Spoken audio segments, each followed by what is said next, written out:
Hello po mga kapatid. Ayan, so nag-release ng statement yung kapatid ni Glenon Salvador Payabyab. Kung matatandaan ninyo, siya yung ministro na yan na allegedly isang manyak dahil sa pag-contact niya na isang 12-year-old na babae. At ito yung mga sinanyang messages para lang ma-refresh sa ating utak. Payabyab sent over 20 texts to the girl, including but not limited to the following. Let's watch Thursday night. Can you send photos of you? Any kind of photos, whole body. We can just meet first in what house so I can pick you up. Can you show yours? Okay with your pics. Also, LOL and your friend LOL. Let me see. Gusto niyang makita yung yung katawan ng babae na ito. Batang babae na ito, mind you. At sa communications niya, messages niya, si Payabyab, nag-send din siya ng link sa alam niya na. So, inamin ni Payabyab na alam niya kung sino yung mini-message niya at alam niya kung ano yung mini-message niya or tungkol saan yung message niya.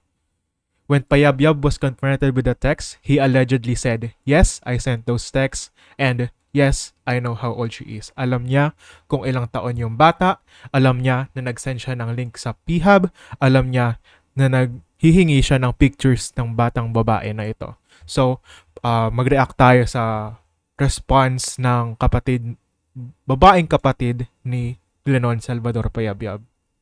Hello po, kumusta po kayo? Ako Hello po si kamusta Rhea, po kapatid kayo? po ni Glennon Salvador Nice to meet you Payabyab, po. na nagba-viral ngayon sa social media dahil sa pagkakadakip sa kanya.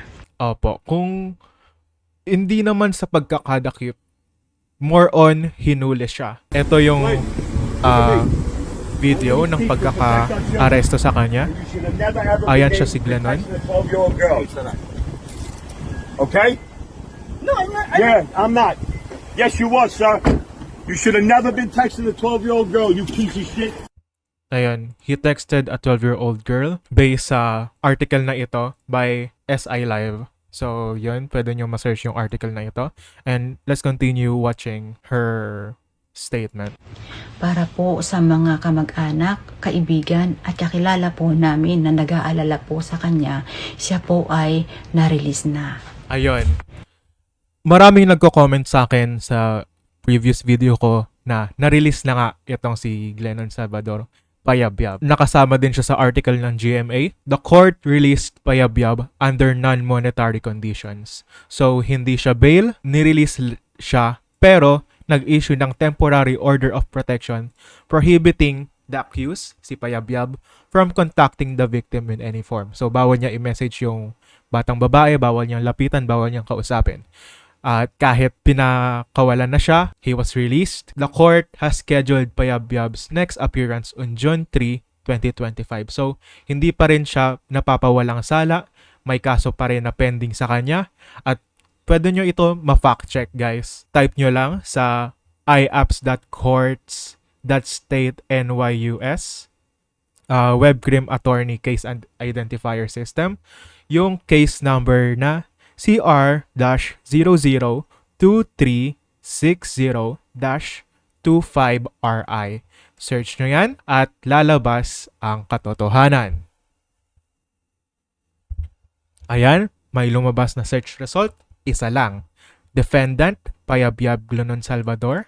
Appearance date, June 3, 2025 sa Richmond. So, pwede mo yung pindutin.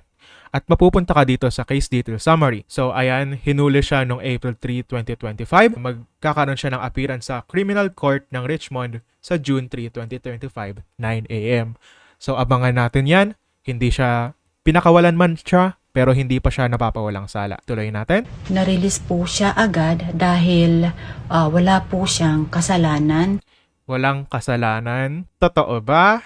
Walang kasalanan? Sure ka, ate? Mabigat na krimen yung mang-rape.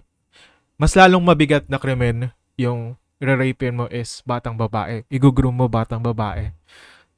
Anong pag-iisip meron ka? Magsasend ka pa ng link sa PHub. is that not enough solid evidence para mapatunayan na may kasalanan siyang ginawa? Kasi alam niya na sinend niya yung mga message na yun. Alam niya kung ilang taon yung babae na yan. Hindi ba siya nag-isip na baka ikapahamak niya pa yung pagme-message na yan? So, ayun, may kasalanan siya. Sinasabi ng kapatid niya, hindi, wala siyang kasalanan. Pero normal yun kasi magkapatid sila. Blood is thicker than water. Mas didepensahan niya yung kapatid niya kaysa sa babaeng hindi niya kilala. At wala pong concrete evidence. Concrete evidence, ito po, ayan. Ayan po ang concrete evidence. Sorry, nanggigigil ako dahil puro kasinungalingan yung lumalabas sa bibig ng babaeng ito. Kahit naka-caption sa kanya, stop spreading lies but you're the one spreading lies yourself. So Laban sa so kanya. hypocritical. Ang lahat po ng ito ay pawang setup lang po. Frame up lang po. I mean, it can be a setup. Kasi paano ka manghuhuli ng isang manyak, diba? Kailangan, kung di nyo alam yung palabas na To Catch a Predator, meron doon is yung host, nagpapanggap sila na makikipag-meet up yung suspect sa kanila, sa isang batang babae or batang lalaki, kung sino man yung persona nila. Tapos, huhulihin nila sa akto yung suspect. On the act meaning, kapag nagpunta doon sa place, sa meeting place yung suspect, then that means may plano talagang makipagkita yung suspect na ito sa persona nila na nagpapanggap na isang bata. So, ayan yung nangyari sa kanya. Hinuli siya sa isang garahe. Sa Church of Christ yung sinasabi niya. Sinasabi niya isa siyang ministro. Ayan, so kahit pakawalan siya, meron siyang temporary order of protection para sa biktima. Bawal niyang lapitan, bawal niyang kausapin, bawal niyang i-text, at lalabas siya sa korte sa June 3. Inuulit ko hindi porket, dahil US to hindi naman to Pilipinas na pag wala kang sala, papakawalan ka na agad. Hindi. I mean sa US, kahit pakawalan ka nila, basta hindi ka pa acquitted sa korte, hindi ka pa napapawalang sala, hindi ka pa humaharap, that means you're still liable, hindi ka pa inosente. So, yun lamang yung pag-clear up natin sa kasinungalingan na lumalabas sa kampo ni Glennon Salvador. Kahit, sorry sa paulit-ulit, kahit, ulitin ko kahit pakawalan siya, hindi pa rin napapawalang sala. Okay? Gets? Okay. Hindi po namin alam kung sino po ang may kagagawan ng lahat ng ito. Ako, alam ko. Siya yung gumagawa ng lahat ng ito. Kasi, hindi naman ito mangyayari kung hindi niya minessage yung babae yung batang babae yung 12-year-old. Alam mo yun? Cause and effect dahil chinat mo yung babae, sinendan mo ng link sa P-Hub, sinabihan mo pa ng mag-send ng picture, alam mo yung mga sinend mong text, alam mo kung ilang taon yung babae, that means you're responsible for this. Kaya po, nakikiusap po kami na tigilan nyo na po ang pagpo-post ng kahit na ano na laban sa kanya na pawang kasinungalingan. Okay, exempted ako dun. Hindi ako nagpo-post ng kasinungalingan. Pwedeng negative daw, basta hindi kasinungalingan. Hindi kasinungalingan na nag-send siya ng message. Hindi kasinungalingan na nag-send siya ng link sa P-Hub. Hindi kasinungalingan na alam niya yung message na sinend niya, at hindi kasinungalingan na alam niya kung ilang taon yung babae. Lalabas pa rin siya sa korte, haharap siya sa korte, sa hukuman. Sila nang bahala sa magiging hatol nila sa kanya, kung inosente ba siya or guilty sa krimen na ito. Yung mga vlogger po, nakikiusap po ako sa inyo na tigilan nyo na po ang pagpo-post ng kahit na ano para lamang po sa views. Tigilan nyo na po iyan. Ayan, so hindi tayo titigil na i-cover yung mga ganitong pangyayari, lalo na it's very sensitive na naturingan ka pang ministro. I myself am an Iglesia ni Cristo member at ayokong maging pangit yung pangalan ng aking relihiyon, ng aking simbahan, dahil lamang sa mga taong ganito na alleged maniakis, at ayun, dudungisan nila yung pangalan ng Diyos. Pinakawalan si Payabyab under non-monetary conditions. Pero, nag-release ng temporary order of protection prohibiting the accused, si Payabyab, from contacting the victim in any form. Bawal niyang i-message, bawal niyang i-text, bawal niyang lapitan, bawal niyang kausapin, bawal niyang kahit na anong interaction. The court has scheduled Payabyab's next appearance on June 3. Ayan po. Lalabas pa rin siya sa korte, haharap siya sa hukuman, sila nang bahalang humatol sa kanya. So, ayun, hindi fake news na set up lamang yan. Tapos ito pa pala, basahin lang natin to. I myself is a security practitioner. Inaral ko ang situation by removing my bias. Lagi kang may bias kahit na tanggalin mo yan, lalo na feeling mo religion mo yung inaatake. Ang may kasalanan dito yung ministro, hindi naman yung religion mo. Nagkataon lang na nakasuot pa siya ng pang-ministro kaya nadamay yung religion niya. So, siya yung sisihin nyo dahil, ayan, makikipag-meet up siya sa isang parking lot ng nakaganyan.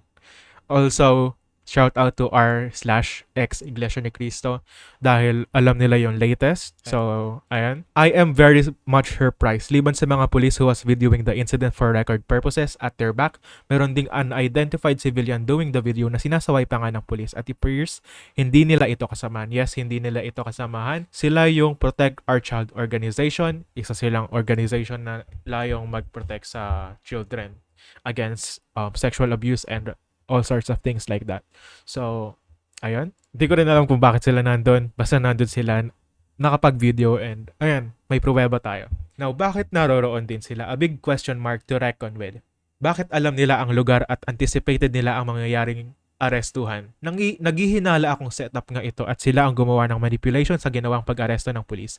Meaning, it is very probable na ang mga nagbi-video ay kasabwat ng complainant to set up the INC minister. Yes, that's very possible.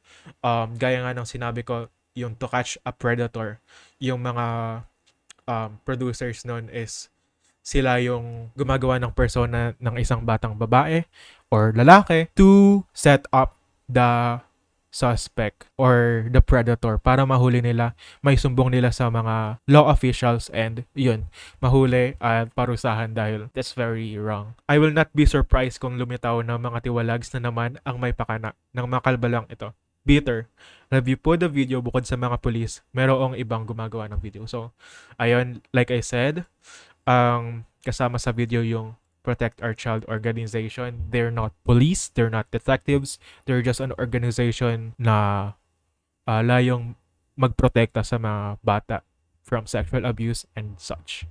So, yun. We have disproven her statement. Super easy, barely an inconvenience. So, yun. Comment mo kung tama ba ako, kung naniniwala ka na dahil pinakawalan siya, wala na siyang sala agad. Or naniniwala ka na, yes, pinakawalan siya, pero lalabas pa rin siya sa korte, June 3. Abangan nyo guys. I'm so excited. Yun lamang, like and subscribe. Thank you very much.